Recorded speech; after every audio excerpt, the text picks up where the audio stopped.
यह क्या है भावना? 2 दिन रह गए हैं तुम्हारी विदाई को और तुम यहाँ बैठी खीखी कर रही हो। नाक कटवाओगी क्या? और तुम लड़कियों को कुछ काम नहीं है क्या? अरे शादी का घर है, सैकड़ों काम पड़े हैं। थोड़े हाथ पैर चलाओगी तो छोटी नहीं हो जाओगी। इंदु ने अपनी बेटी भावना और उसकी सहेलियों को इस तरह लताड़ा कि सब सकते में आ गई। सहेलियां उठकर कमरे से बाहर निकल गई और इधर उधर कार्य करने का दिखावा करने लगी। भावना वहीं बैठी रही और अपनी माँ को अपलक देखती रही। अब हम क्या करें माँ? कुछ काम भी तो करने नहीं देती हैं आप। हमारे हंसने बोलने से आपकी नाक कटने का खतरा कैसे पैदा हो गया, यह भी हमारी समझ में नहीं आया। हाँ हाँ, तुम्हारी समझ में क्यों आने लगा? अकेले में मैं तुम्हें समझा सकूं, इसीलिए उन लड़कियों को यहाँ से भगा दिया। हमारे ज़माने में तो विवाह से 10-12 दिन पहले से ही लड़कियाँ धीरे धीरे स्वर में रोने लगती थी। आने जाने वाले भी लड़की से गले मिलकर 2 आंसू बहा लेते थे कि लड़की अब पराई होने जा रही है। माना अब नया जमाना है, पर 2 दिन पहले तो धीरे धीरे रो ही सकती हो। नहीं तो लोग क्या कहेंगे कि लड़की को शादी की बड़ी खुशी है। वाह माँ, किस युग की बातें कर रही हैं आप। आजकल विदाई के समय कोई नहीं रोता। हमारी बात तो आप जाने दीजिए, पर आजकल की अधिकतर लड़कियां पढ़ी लिखी है, अपने पैरों पर खड़ी है। वे इन पुराने ढकोसलों में विश्वास नहीं करती। बदल गया होगा जमाना, पर इस मोहल्ले में तो सब जैसे का तैसा है। यहाँ लोग अभी भी पुरानी परंपराओं का पालन करते हैं। हर विवाह के बाद वर्षों यह चर्चा चलती रहती है कि लड़की विदाई के समय कितना रोई। उसी से तो मायके के प्रति लगाव का पता चलता है। अच्छा, मैं चलती हूँ, ढेरों काम पड़े हैं, पर अब ठहाके सुनाई ना दे, इसका ध्यान रखना। कहती हुई इंदु चली गई थी। उनके जाते ही भावना का मन हुआ कि वह इतना जोर से खिलखिलाकर हंसे कि सारा घर कांप जाए।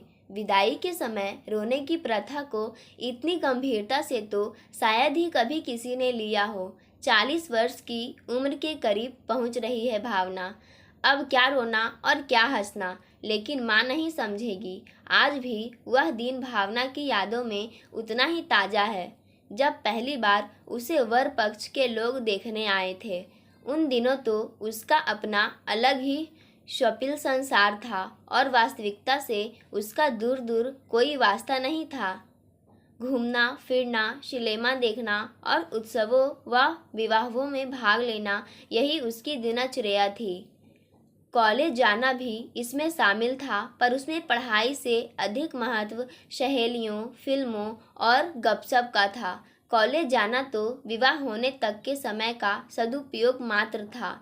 भावी वर को देखकर तो उसकी आंखें चौंधिया गई थी। वैसा सुदर्शन युवक आज तक उसकी नज़रों के सामने से नहीं गुजरा। साथ ही ऊंची नौकरी, संपन्न परिवार, उसकी तो मानो रातों रात काया ही पलट गई थी। पर जब 1 सप्ताह बीतने पर भी उधर से कोई जवाब नहीं मिला था तो सबका माथा ठनका था।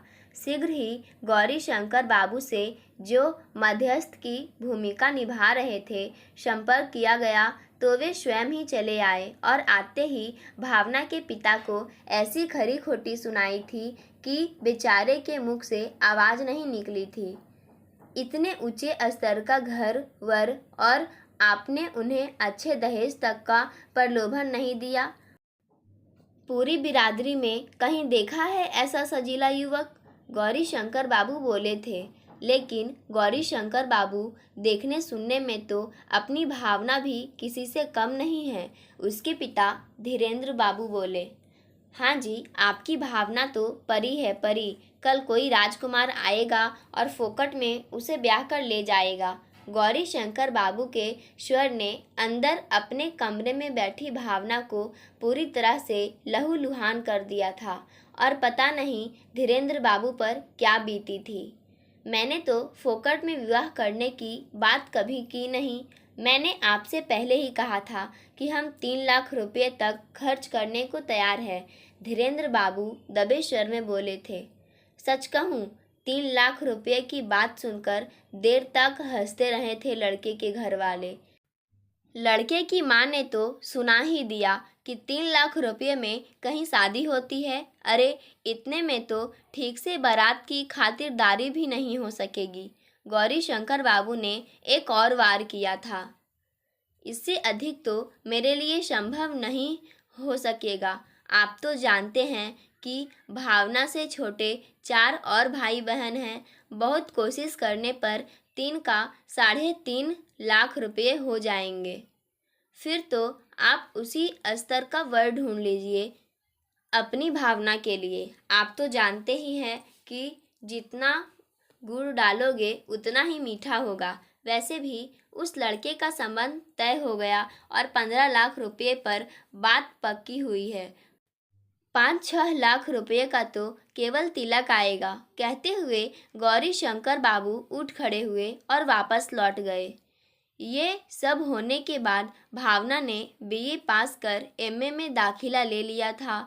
उधर धीरेन्द्र बाबू ने वर खोजो अभियान तेज कर दिया था। हर माह 2-3 भावी वर और उसके माता पिता उसे देखने आते, पर कुछ ना कुछ ऐसा हो जाता था कि बात बनते बनते रह जाती।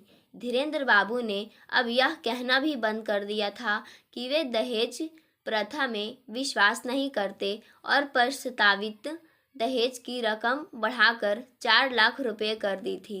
पर जब सभी प्रयत्नों के बाद भी वह बेटी के लिए एक अदद वर नहीं ढूंढ पाए तो सबका क्रोध भावना पर उतरने लगा था। उसकी दादी माँ ने तो एक दिन खुलेआम ऐलान भी कर दिया था कि घर में कन्या पैदा होने से बड़ा अभिशाप कोई और नहीं है।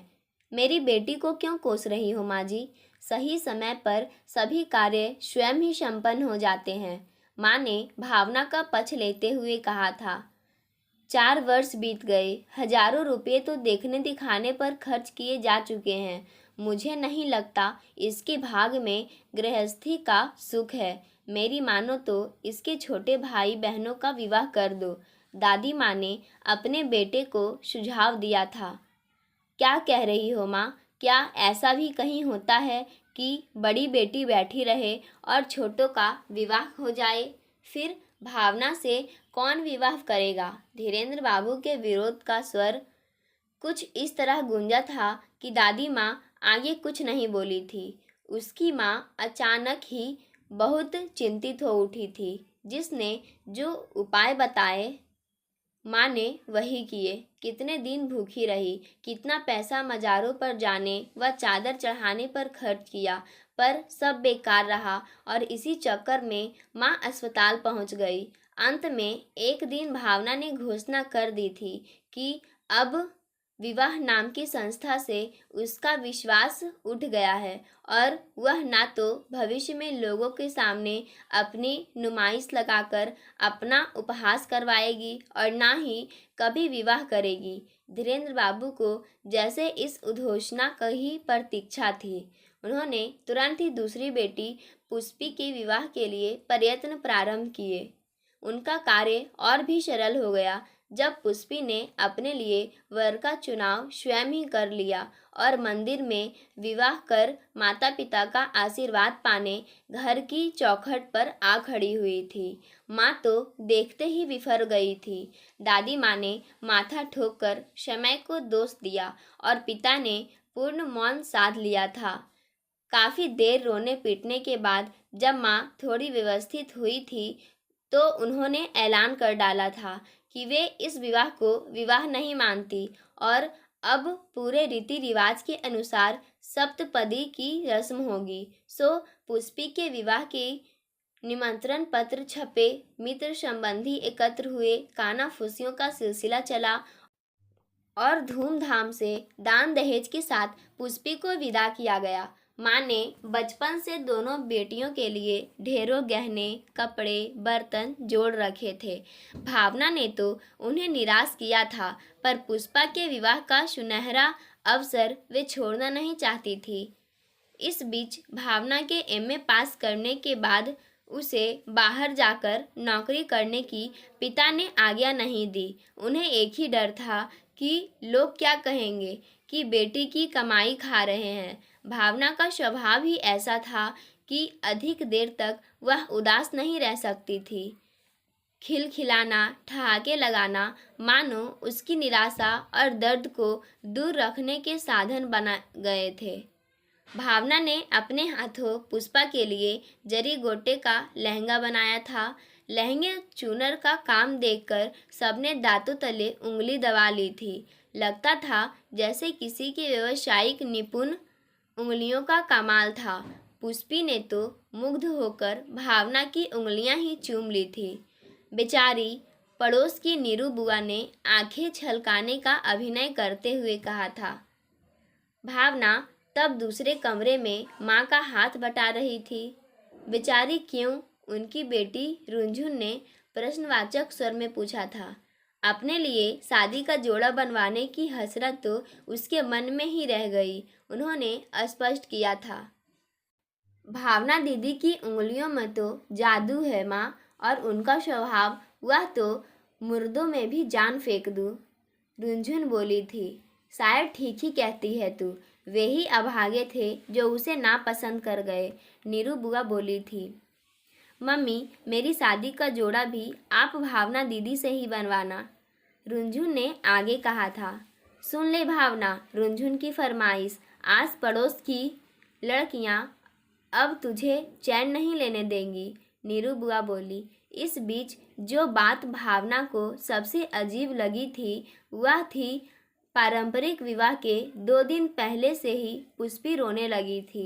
यद्यपि सभी कुछ तो उसकी इच्छा से हुआ था। उसने माँ से पूछा भी था, रोने की रस्म होती है विवाह में, पर तू क्या जाने, कभी ससुराल जाती तब तो जानती। मन अपने आप पिघल कर आंखों की राह बहने लगता है।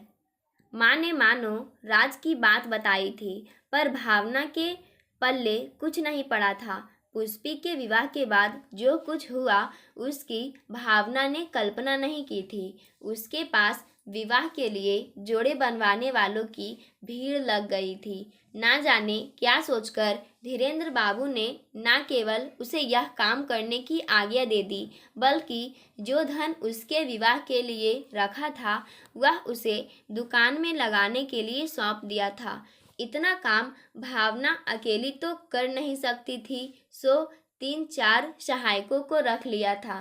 धीरेन्द्र बाबू ने उसके लिए एक बड़ी सी दुकान का प्रबंध भी कर दिया था। भावना का काम दिन दूनी रात चौगुना बढ़ रहा था। उसकी ख्याति मोहल्ले से निकलकर पूरे शहर में फैल गई। इस बीच उसके दोनों भाई भी अपनी पसंद की लड़कियों से विवाह कर चुके थे। दोनों दूसरे शहरों में कार्यरत थे। माता पिता के साथ केवल भावना ही रहती थी। एक दिन सुबह से ही भावना की तबीयत ठीक नहीं थी। यद्यपि उसके सहायक कार्य कर रहे थे, पर भावना सब कुछ उनके भरोसे छोड़ने की अभ्यस्त नहीं थी।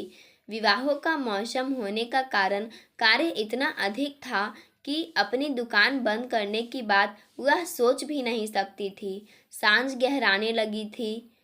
भावना को लगा जैसे तेज बुखार हो रहा था।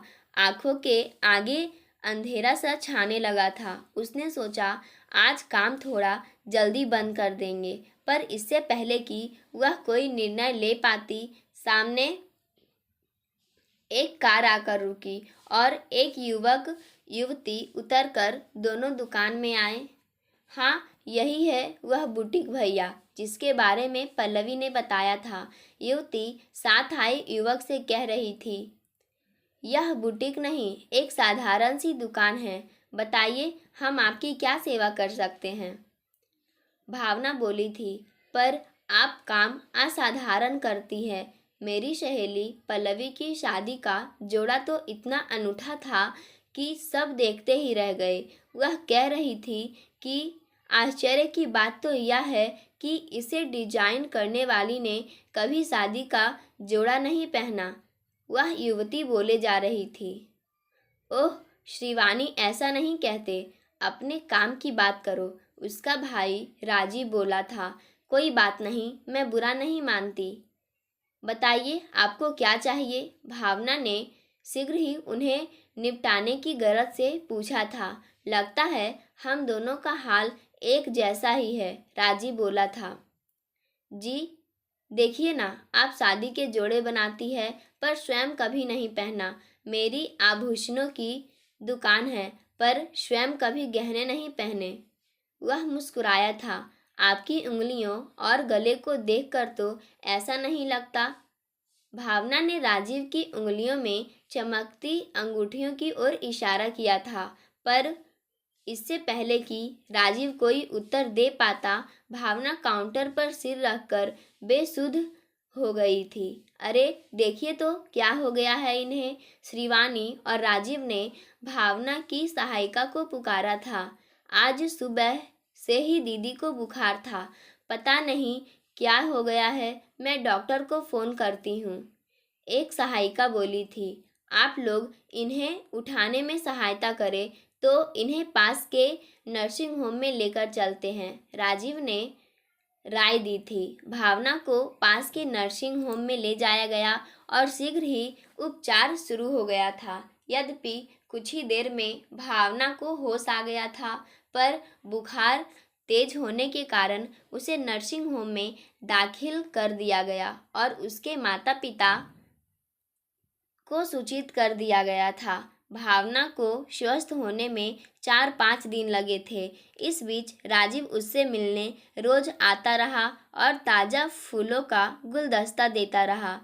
स्वस्थ होने के बाद भी भावना की दुकान पर जब तब वह जाता, पहले अपनी बहन श्रीवानी के विवाह के जोड़े बनवाने के लिए, फिर विवाह के लिए आमंत्रित करने के लिए वह कार्ड देते हुए बोला था, आप श्रीवानी के विवाह में अवश्य आएंगी।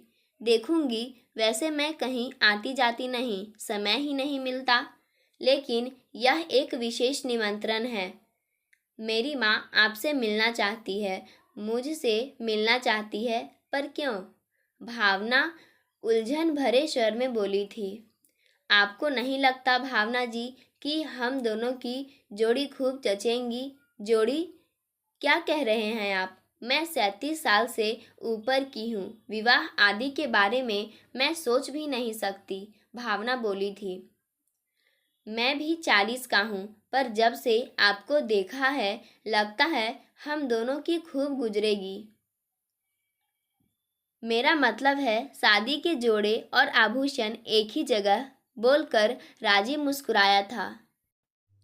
पता नहीं आप क्या कह रहे हैं। मेरे माता पिता दूसरी बिरादरी में विवाह के लिए कभी तैयार नहीं होंगे।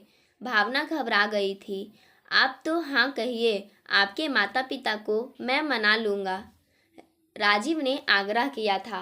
राजीव द्वारा विवाह प्रस्ताव रखे जाते ही इंदु भड़क उठी थी। बिरादरी के बाहर विवाह किया तो लोग क्या कहेंगे? पुष्पी ने अपनी मर्जी से शादी की थी, पर की तो बिरादरी में ही थी।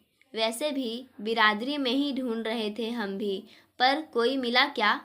ऊपर से जले पर नमक छिड़कते थे। हमारे पास लेने देने को है ही क्या? मैं तैयार हूँ। भावना राजीव से ही विवाह करेगी। धीरेन्द्र बाबू ने स्वीकृति दे दी तो नीरू चुप रह गई थी। फिर तो आनंद फानंद सब हो गया। भावना सचमुच प्रसन्न थी। माँ कहती है कि रोने की रस्म होती है, पर वह नहीं रोएगी। वह तब नहीं रोई जब सारा समाज उसे रुलाना चाहता था, तो अब क्यों रोएगी वह? विवाह की रस्में समाप्त होते ही विदाई होने वाली थी, पर भावना की आंखों में आंसुओं का नामो निशान तक नहीं था। तभी माँ ने झूठ मूठ का दिखावा करते हुए उसे गले से लगा लिया था। ना रो भावना, मेरी बेटी, चुप हो जा। ऐसे भी भला कोई रोता है? वे कह रही थी, पर भावना चित्र लिखित सी कार की ओर बढ़ रही थी। उसका मन हो रहा था हंसे, खिलखिलाकर हंसे। इस विचित्र परंपरा पर पाठकों, आज की कहानी यहीं समाप्त होती है। धन्यवाद।